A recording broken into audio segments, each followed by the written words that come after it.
Bonjour tout le monde, j'espère que vous allez bien. Je m'appelle Remain Christ et bienvenue sur ma chaîne YouTube. Aujourd'hui, on va parler de la parabole du bon serviteur et du mauvais serviteur. Alors Jésus-Christ dans Matthieu 24 parle de son avènement. Alors les disciples sont curieux, qu'est-ce qu'il en est de la fin du monde? Puis là, Jésus-Christ en profite pour parler de quand il va revenir à la fin du monde. Puis il va parler de deux types de serviteurs. Il va parler du bon fidèle serviteur. Quel est donc le serviteur fidèle et prudent que son maître a établi sur les gens pour leur donner la nourriture au temps convenable? Heureux ce serviteur que son maître à son arrivée trouvera faisant ainsi. Je vous le dis en vérité, il l'établira sur tous ses biens. Alors, vous allez voir que Jésus-Christ va parler souvent que quelqu'un qui est fidèle dans les petites choses, il est aussi dans les grandes choses. Puis nécessairement, si tu es fidèle dans les petites choses, puis tu as l'amour de Dieu, tu as l'amour de Dieu dans ton cœur, tu vas être fidèle dans les grandes choses aussi. Puis nécessairement, si Dieu voit que tu es fidèle dans les petites choses, il va t'amener des grandes choses. Il va t'établir sur plusieurs choses. Alors ça vient aussi avec les récompenses. Alors on va voir que Jésus-Christ parle souvent des récompenses. Au ciel, nécessairement, c'est pas tout le monde qui va être au même niveau. C'est pas tout le monde qui va avoir sacrifié le même nombre de choses dans leur vie terrestre pour obtenir plus de la vie éternelle. Verset 48. Mais si c'est un serviteur méchant qui se dise en lui-même, mon maître tarde à venir, s'il se met à battre ses compagnons, s'il mange et boit avec les ivrognes, le maître de ses serviteurs viendra le jour où il n'y s'y attend pas et à l'heure qu'il ne connaît pas. Il le mettra en pièces et lui donnera la part avec les hypocrites. C'est là où il y aura des pleurs et des grincements de dents. Alors ici, on voit le serviteur qui est méchant, qui se met à battre ses compagnons, qui se met à faire n'importe quoi en fait. Puis Jésus-Christ va clairement appeler ces personnes-là des hypocrites. Puis on les a vus, ces hypocrites-là, dans la Bible.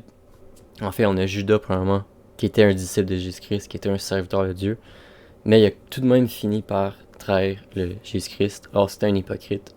Puis on a aussi les pharisiens qui, eux, c'était eux aussi les hypocrites parce qu'ils se sont mis en accord avec Judas pour l'acheter puis le pendre à la croix. Alors, les pharisiens étant des serviteurs de Dieu, encore une fois, ils ont tout de même trahi Dieu, puis il n'y avait pas l'amour de Dieu dans leur cœur. Puis c'est ce que Jésus-Christ va leur reprocher dans Jean 5. Et sa parole ne demeure point en vous parce que vous ne croyez pas à celui qui l'a envoyé. Vous sondez les Écritures parce que vous pensez avoir en elles la vie éternelle. Ce sont elles qui rendent témoignage de moi. Et vous ne voulez pas venir à moi pour avoir la vie. Je ne tire pas ma gloire des hommes, mais je sais que vous n'avez point en vous l'amour de Dieu.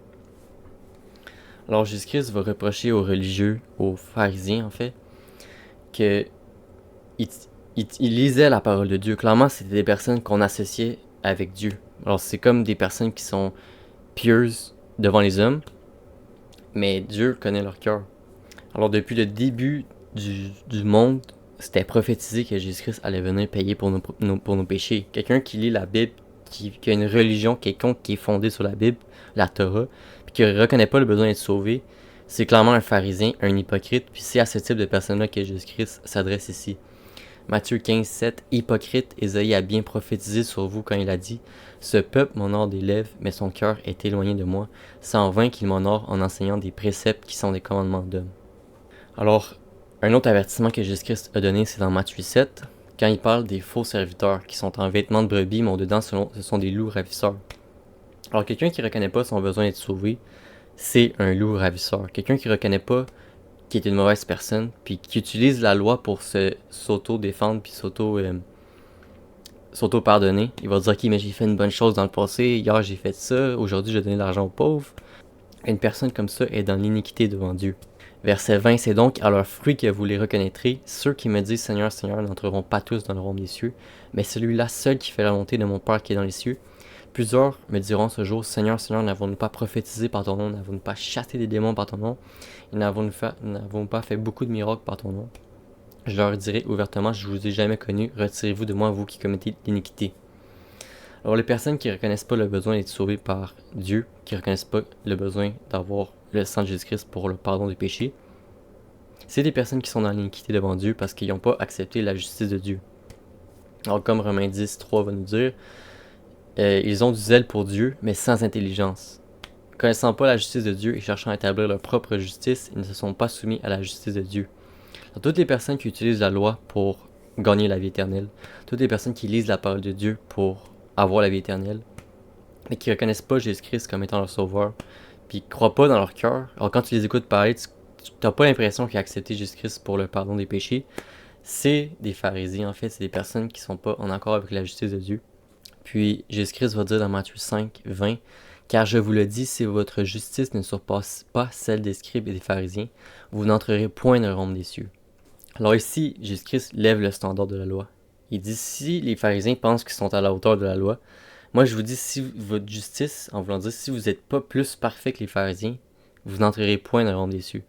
Alors ma question pour toi aujourd'hui, c'est est-ce que ta justice surpasse celle des pharisiens et des scribes? Alors si t'es dans ta tête, t'es en train de te dire ouais mais je suis meilleur qu'eux, j'ai plus d'amour que eux, je fais plus de bonnes choses que eux, eh bien je vais t'annoncer que t'es encore pire que les pharisiens et les scribes parce que t'as pas appris de leur erreur. Alors dans Jean 6, les gens vont dire à Jésus-Christ, c'est quoi les œuvres de Dieu? Verset 29, Jésus leur répondit, l'œuvre de Dieu c'est que vous croyez en celui qui l'a envoyé. Alors c'est important de pas juste appeler Seigneur, Seigneur dans ta chambre puis dire, Seigneur pardonne-moi, ou Seigneur je veux que tu me sauves. C'est pas ça que Jésus-Christ veut pour toi. Il veut que tu crois réellement ton cœur qu'il a payé pour tes péchés. Alors l'évangile que Paul nous a annoncé, qui est reçu par révélation de Jésus-Christ, 1 Corinthiens 15, 1 à 4, je vous rappelle, frères, l'évangile que je vous ai annoncé, que vous avez reçu, dans lequel vous avez persévéré, et par lequel vous êtes sauvés, si vous le retenez tel que je vous l'ai annoncé. Autrement, vous auriez cru en vain. Je vous enseignais avant tout, comme je l'avais reçu, que Christ est mort pour nos péchés, selon les Écritures, qu'il a été enseveli et qu'il est ressuscité le troisième jour, selon les Écritures. Alors si tu crois pas en ça, si tu le retiens pas tel que Paul l'a annoncé, t'as cru en vain. Alors c'est ça que Jésus-Christ veut pour nous, c'est qu'on accepte qu'il est mort pour nos péchés. Parce que si tu reconnais pas que son sang t'a pardonné de tous tes péchés, t'es encore esclave du péché, t'es encore en train de dire que t'as besoin de faire quelque chose pour gagner la grâce de Dieu. Mais Paul va dire, si tu travailles encore pour ton salut, t'acceptes pas la grâce de Dieu. Puis Romains 11, 6, or si c'est par la grâce, ce n'est plus par les œuvres, autrement la grâce n'est plus une grâce, et si c'est par les œuvres, ce n'est plus une grâce, autrement l'œuvre n'est plus une œuvre.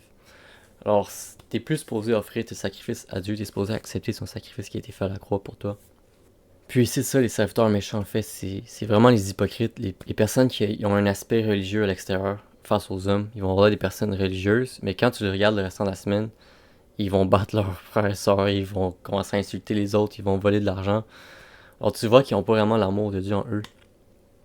On pourrait même dire qu'ils n'ont même pas la nouvelle naissance parce que c'est pas des personnes sauvées. Puis je pense que ça fait le tour de la parabole du bon et du mauvais serviteur. Alors c'est de voir que le retour de Jésus-Christ, c'est supposé nous amener à marcher comme Noah en fait. Alors, juste plus haut, il va parler de l'arche de Noé. Comme quoi, vous allez voir que Noé construisait son bateau. Il avait un cœur repentant, il avait cru en Jésus, il avait cru en la grâce de Dieu, puis il s'est dit c'est bon, je vais construire mon bateau, puis je vais pas être avec ces personnes-là qui font des mauvaises choses, qui ont juste le mal dans leur cœur. Alors c'est pas une question de faire des bonnes œuvres ou de continuer dans les bonnes œuvres ou pas faire des mauvaises œuvres pour rester sauvé. Alors Paul nous a dit si quelqu'un vous annonce un autre évangile que celui que je vous ai prêché, qu'il soit anathème. Alors c'est pas une question ici de bien servir Dieu pour rester sauvé. C'est juste que Jésus-Christ en profite avec les pharisiens pour leur dire que les mauvais serviteurs, les pharisiens, eux c'est des hypocrites. On sait déjà c'est quoi leur fin. Mais vous vu que vous saviez que je reviens pour vous puis que je vous ai donné des responsabilités, arrangez-vous pour que vous les accomplissiez correctement. Parce que vous n'êtes pas comme les pharisiens qui ils s'en foutent de moi puis ils n'ont pas l'amour de Dieu dans leur cœur puis ils vont battre les serviteurs, ils vont crucifier le Messie puis ils vont carrément trahir Dieu sans aucun remords. Alors désolé pour ma vocation d'évangéliste finit tout le temps par reprendre le dessus. J'essaie de rester simple dans des petits passages comme ça, mais ça brûle en moi de vous annoncer la bonne nouvelle. Alors j'espère que j'ai pas trop débordé, j'espère que ça vous a permis de mieux comprendre ce passage-là. Alors continue dans ta marche avec le Seigneur, si t'es pas en marche avec le Seigneur, je t'encourage à le faire. Puis j'espère que tu sais que tu as la vie éternelle, parce que si t'es pas sûr, t'es supposé le savoir comme Jean va nous dire. Alors, afin que vous sachiez que vous avez la vie éternelle, vous qui croyez au nom du Fils unique de Dieu. Alors 1 Corinthiens 15, 1 à 4 nous annonce l'évangile, par lequel nous sommes sauvés si on le retient tel qu'il a été annoncé. Alors j'espère que tu sais, que tu as la confiance dans ton cœur que Jésus-Christ a payé pour tes péchés à la croix. Parce que le sang de Jésus-Christ, c'était plus que le sang des boucs et des taureaux. C'était le sang qui a été offert par un esprit éternel qui était là pour te racheter. Et c'est par le cœur qu'on parvient à la justice. Alors ma question c'est en quoi la confiance dans ton cœur a été placée? Est-ce que c'est dans ta propre justice comme les pharisiens, ou c'est en le sang de Jésus-Christ qui a été versé pour toi, comme Romains 3,25 va nous annoncer? Alors Romains 3,25 va nous dire: c'est lui que Dieu a destiné comme moyen d'expiation pour ceux qui auraient la foi en son sang, afin de montrer sa justice, parce qu'il avait laissé impunis les péchés commis auparavant au temps de sa patience. Alors, as-tu placé ta foi dans le sang de Jésus-Christ? Parce que c'est ça, la seule chose qui te permet d'avoir une meilleure justice que les scribes et les pharisiens. Alors, bon restant de journée à toi, sois béni. Amen.